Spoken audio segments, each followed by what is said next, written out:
ሰው አንድ ጊዜ ነው የሚሞተው። ሞት እየተደጋገመ ወደ ሰው አይመጣ። አንድ ጊዜ ነው የሚኖር ሰው የሚመጣው አንድ ጊዜ። ለሰው አንድ ጊዜ ሞት፣ ከዛ ፍርድ ተመድቦበታል ይላል። እውነት የዘላለም እሳት ባህር አለ። ራሱ ዘላለምስ ማለት ምን ማለት ነው? ሰው ሲሞት ነፍሱ የት ይሆናል? ሲኦል አለ ወይስ የለም? ሰው ሲሞት መጨረሻው ምን ይሆናል? ወደ ሲኦል የሚገቡትስ ምን አይነት ሰዎች ናቸው? የጠባይ አይነት ነው? ምን አይነት ሰዎች ናቸው? ሰው ከሞተ በኋላ የመዳን እድል አለው? ቅድም የነገርኳቸው አይነት ማለት ነው። ወገኖች ሆይ ሌትስ ጌት ሬዲ። ልብሳችንን እንጠብ። ልብሳችንን እንጠብ። ይሄ ፊዚካል የሆነውን አይደለም የምናገረው መንፈሳዊ እጥበት ውስጥ እንግባ። ልባችን ይታጠብ፣ ህሊናችን ይታጠብ። በነገሮች የረከሰ ህሊና ካለን ለጌታ ክብር ብለን ወደ ደሙ እንምጣ። ወደዚህ ደመተን እንታጠብ። ቀድሰኝ ጌታ ሆይ፣ ለዚች ቅድስቲት ከተማ ምበቃ እንደሆን፣ በዛች ቅድስት ከተማ የምኖር እንደሆን፣ አይን ያላየው ጆሮ ያልሰማው እግዚአብሔር ለሚወዱት ያዘጋጀው። አገራችን በሰማይ ነው። ኢየሩሳሌም ቅድስቲት ከተማ። አሜን አሜን አሜን አሜን። ኢየሱስ ክርስቶስ ጌታ ነው። ተባረከው ጌታ አድኖ ሊያስቀምጥህ ያለ ቦታ የከበረ ቦታ ነው። ዓለም እንዳታባብልህ፣ በዘመኑ መንፈስ እንዳትያ። ሰላም ጤና ይስጥልኝ። እንደምን አላችሁ?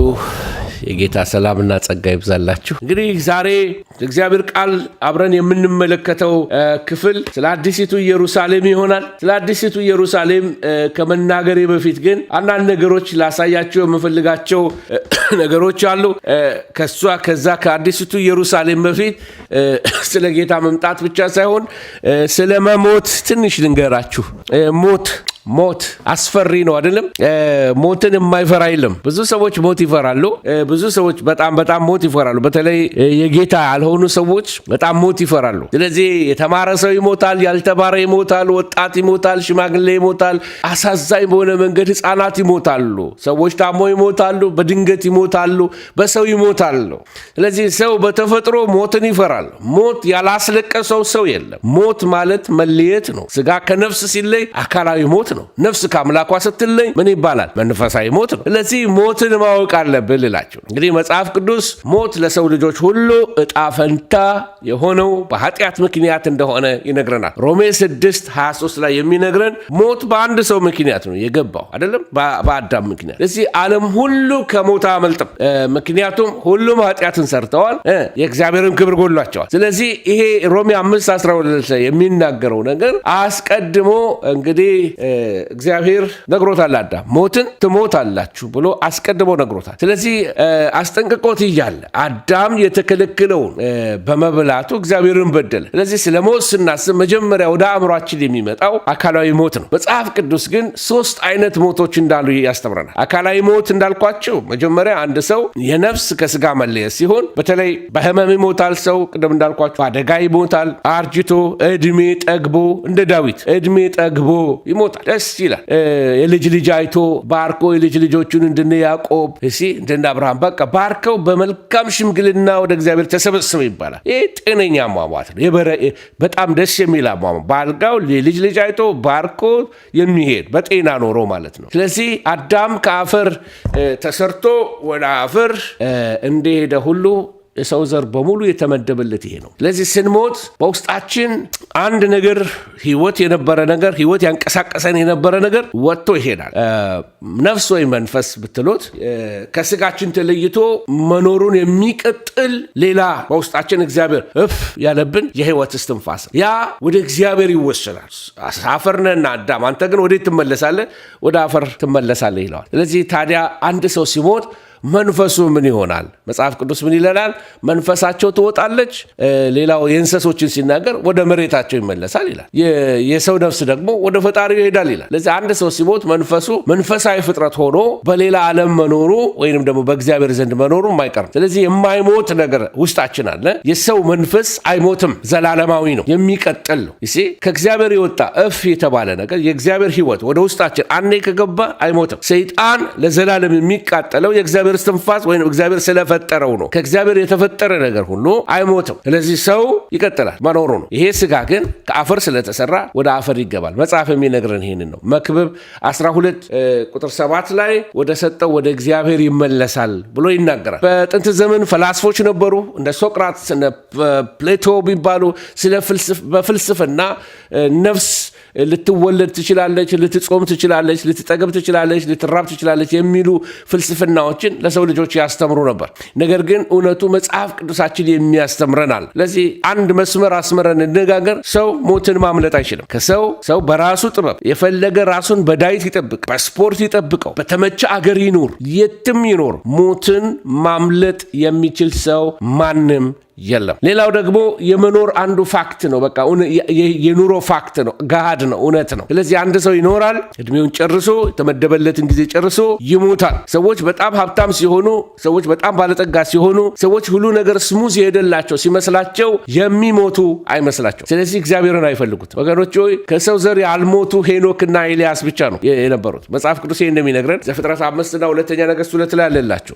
ስለዚህ ይሄ ሊሆን የሚችለው ሳይሞቱ በህይወት መኖር የሚቻለው ወይም መቀጠል ኑሮን የሚቻለው ከንጥቀት በኋላ ያሉ ቅዱሳን ብቻ፣ በንጥቀት ውስጥ የሚያልፉ ቅዱሳን ብቻ ናቸው። ሰው አንድ ጊዜ ነው የሚሞተው። ሞት እየተደጋገመ ወደ ሰው አይመጣም። አንድ ጊዜ ነው የሚኖር ሰው። የሚመጣው አንድ ጊዜ፣ ለሰው አንድ ጊዜ ሞት፣ ከዛ ፍርድ ተመድቦበታል ይላል። ስለዚህ ሞት የሚፈራም ነገር አይደለም። በእውኑ መሳፈሪያውን ከያዙ ወይንም ደግሞ ፌርማታው እንደደረሰ ካወቁ ዝግጅት ያስፈልገዋል። እና መጽሐፍ ቅዱስ እንደሚነግረን አንዳንድ ጊዜ ሞት እንደ እንቅልፍም ተደርጎ የተወሰደበት ጊዜ አለ። ምክንያቱም የሰው መንፈሱ ከሰው ሲወጣ ስጋው ወደ አፈር ሲገባ አቀማመጡ፣ አተኛኘቱ እንደ እንቅልፍ ስለሚወሰድ እንደ እንቅልፍ ተደርጎ ይወሰዳል። ሌላው ደግሞ ምድር አድካሚ ስለሆነ ለዚህ ነው መጽሐፍ አፈር ነህና ወደ አፈር ትመለሳለህ። ሌላው ሞት እንደ ረጅም ጉዞ ተወስዷል። እንቅልፍ ብቻ አይደለም፣ ረጅም ጉዞ ተደርጎ። ይሄ የሚያሳየው ምንድን ነው? ታስታውሳላችሁ በሐዋርያት ሥራ ላይ ዶርቃ በሞተችበት ሰዓት ላይ ከእነርሱ ጋር ሳለች የለበሰችውን ልብስ ይዘው ሴቶቹ ያለቅሱ ነበር።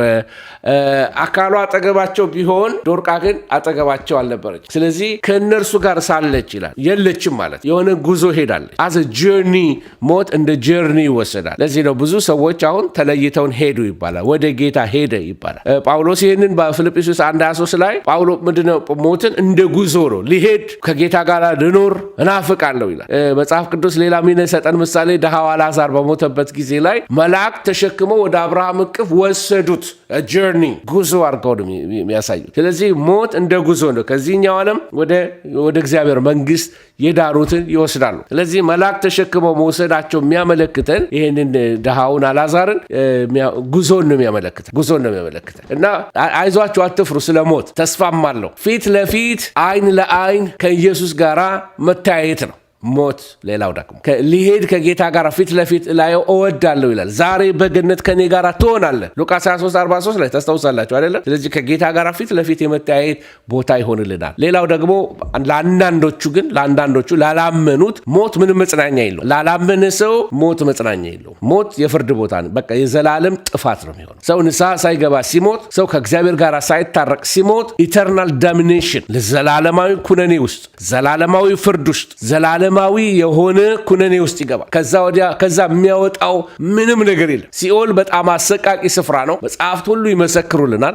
ስለዚህ ለሞት ሰዎች መዘጋጀት አለባቸው። እና እርግጠኛ ናችሁ ወይ? በካቶሊክ እምነት ውስጥ ምን አለ?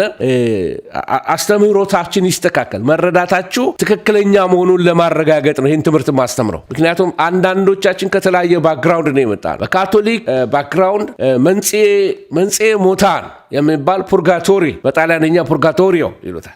ይሄ ፑርጋቶሪ ወይንም ደግሞ መንጽኤ ሞታን ሰዎች ሲሞቱ ወደዛ ይገባሉ። ከዛ በዛ ያስተምሩታል። ከዛ የመንጻት ስርዓት ይደረግለታል። ይሄ በመንግስተ ሰማያትና በሲኦል መካከል ያለ ቦታ ነው ብሎ ነው የሚያምኑት ፑርጋቶሪ። እና ከዛ ይነጻና ከዛ ይጠየቃል የት መሄድ እንደሚፈልግ። ሲኦል ነው መሄድ የምትፈልገው መንግስተ ሰማያት ተብሎ ይጠየቃል። there is no option። ሰው አንድ ጊዜ ከሞተ በኋላ ምርጫ ይሰጠው። ከዛ በኋላ ዲሲሽኑ የሚያደርገው እግዚአብሔር ነው። ነገር ግን አንድ በጣም ፌዘኛ የሆነ ኢትዮጵያ ውስጥ በጣም የታወቀ አስተማሪ ሲያስተምር እግዚአብሔር ሰው ከሞተም በኋላ ሲኦል ከገባም በኋላ አውጥቶ መንግስተ ሰማያት ሊያስገባ ይችላል የሚል አስተምህሮትን ሲያስተምር ሰምቼዋለሁ። አይ ሪሊ ዶንት ኖ።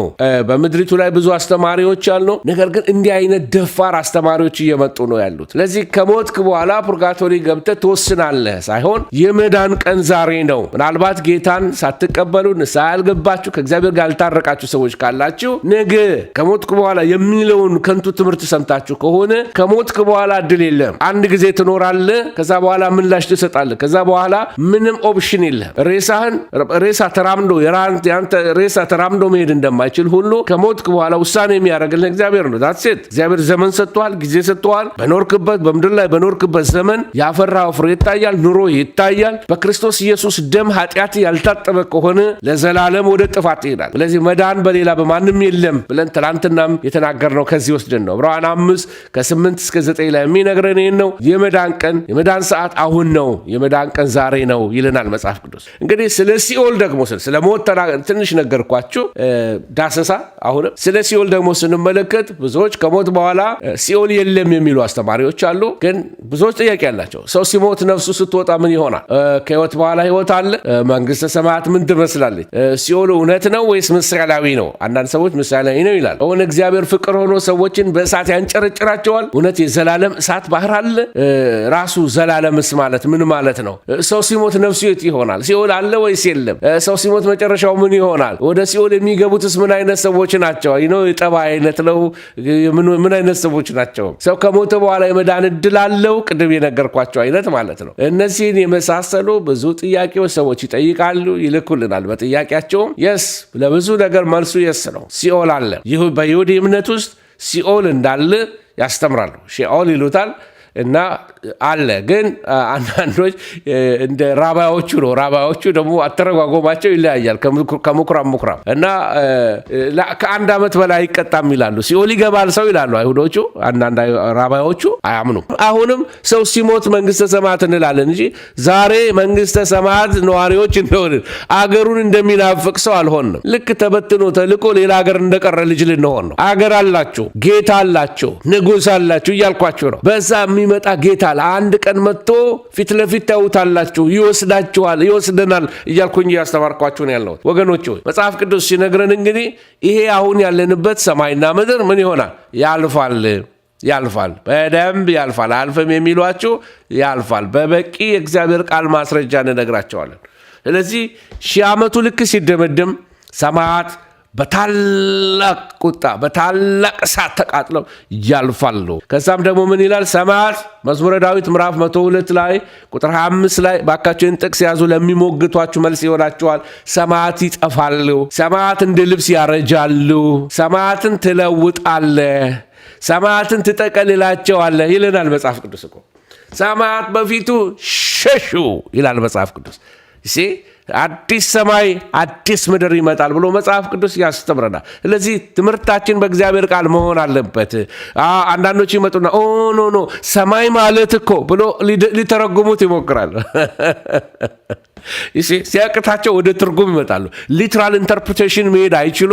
ስለዚህ ሲያቅታቸው ይሄ ማለት ሰማይ ለምሳሌ የብርጭቆ ነው። ብርጭቆ ይጣላል ብዬ ብናገር ብርጭቆ ማለት እኮ ትርጉም ነው ብለው ሌላ ትርጉም ሊሰጡኝ ይፈልጋል። ኖ ብርጭቆ ነው። ሰማይ ነው።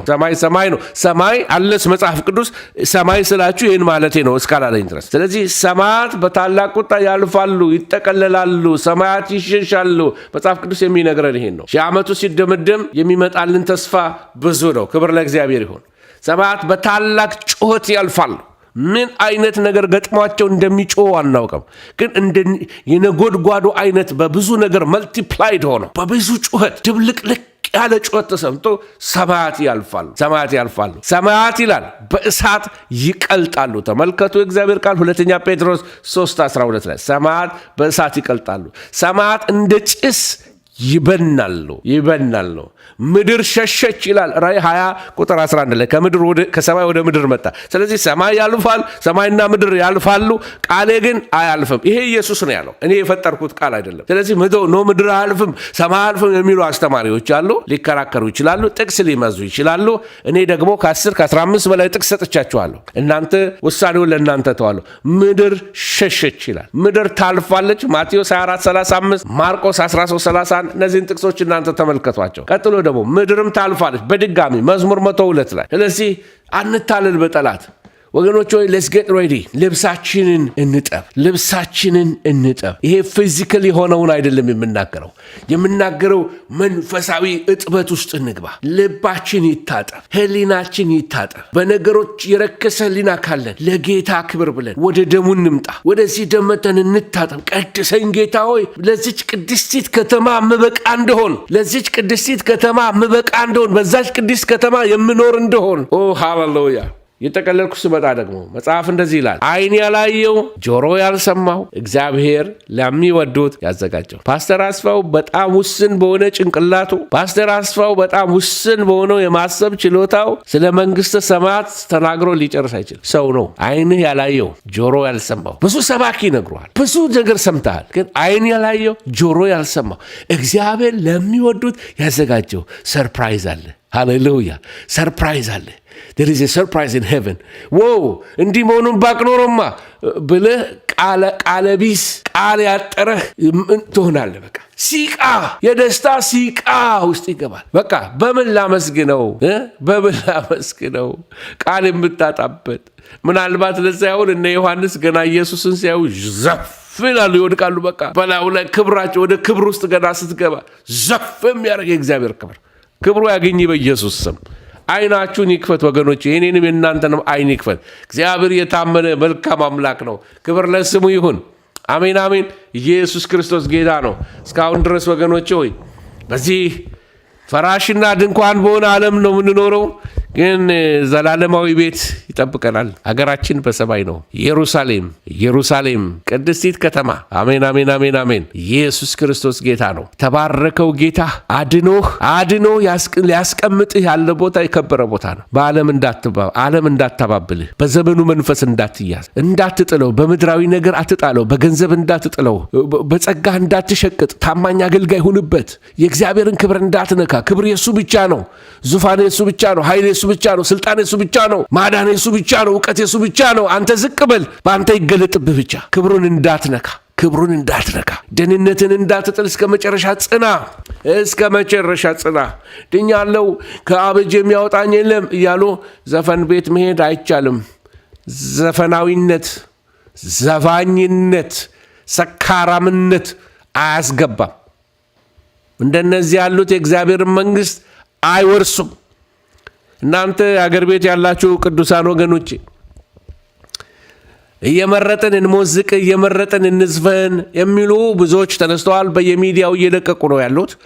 ይህን መንፈስ እግዚአብሔር ይገስጸው። ሊብራል የሆነ ስጋዊ የሆነ ዓለማዊ የሆነ መንፈስ ነው። ያባብሉናል። ዘፈን ጥሩ ነው እያሉ ዘፈን ወደ ርኩሰት፣ ወደ ዝሙት ይወስዳል።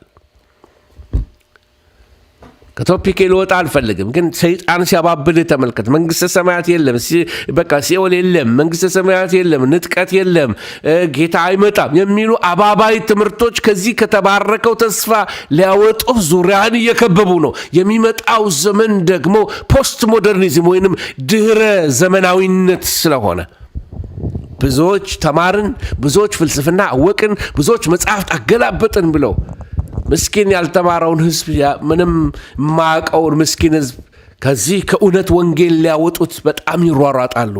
እግዚአብሔር ይገስጸው ይሄን መንፈስ። መጽሐፋችን የእግዚአብሔር ቃል ለዘላለም ይኖራል። ከዚህ መጽሐፍ ጋር ተጣበቁ። ኢየሱስ ክርስቶስ ጌታ ነው። ነገ ደግሞ ጌታ በሚሰጠን ነገር አብረን ጊዜ እናሳልፋለን። ሳልጸልይ አልጨርስም ዛሬ። ሃሌሉያ። ብሩክ ሰዎች ሆኖ መንፈስ ቅዱስ ከእናንተ ጋር ይሁን። የልዑል እግዚአብሔር መንፈስ በዚህ ሰዓት እጠራሃለሁ። በዳንኤል ምዕራፍ 12 እንዳስተማርከን አንተ ግን እስከ ፍጻሜው ድረስ ሂድ እንዳልከን እስከ ፍጻሜ እንድንሄድ እርዳን። እስከ ፍጻሜ ጌታ ሆይ ለክብርህ እንድንኖር እርዳን። እስከ ፍጻሜ ጌታ ሆይ ለክብርህ እግዚአብሔር የተሰጠን ሰዎች እንድንሆን እርዳን።